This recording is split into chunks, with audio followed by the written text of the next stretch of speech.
A year or two ago, getting the right price on a listing wasn't a huge deal because the buyers were offering 20 to 50K over asking anyway.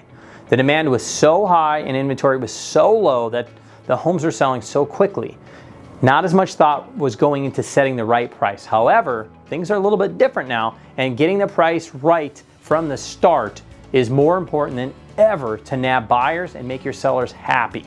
Here are some tips for pricing your home correctly with data. Stay tuned, we're going to cover it right now. The first one is pull the right comps. A lot of people know how to pull comps. I'm talking about the right comps. Looking at sold properties in the last 90 days just isn't enough. You also want to look at pending and active listings. Show your sellers the statistics on what's happening in the current market to give a better idea for setting a good price that'll attract the right buyers. So again, it's important to check 90 days sold, active and pending, giving them a full picture on what their house is actually worth. Second one is warm the seller up before arriving for a listing appointment. The higher the rapport, the more likely they'll be willing to listen to you, and show them that you know what you're talking about and you're the true expert. I think it's important that that isn't skipped over. You gotta build rapport, and like I said, warm them up or get to know them a little bit better. Building a foundation on support and trust is important to break down those barriers so they trust you.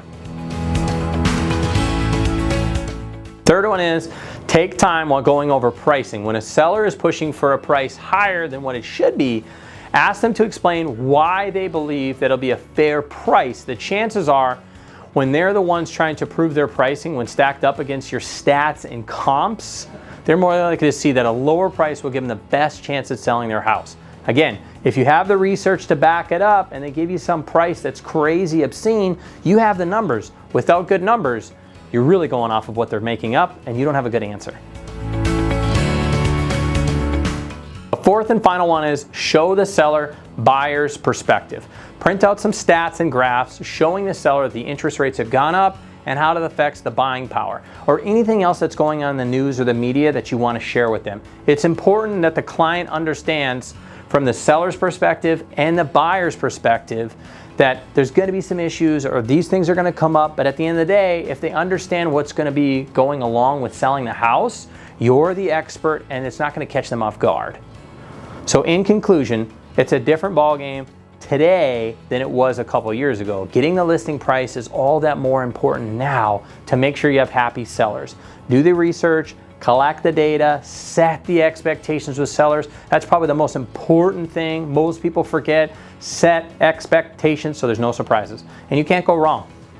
I'm Kobe Sway with Inspiring Agent. Subscribe, like. I'll see you soon.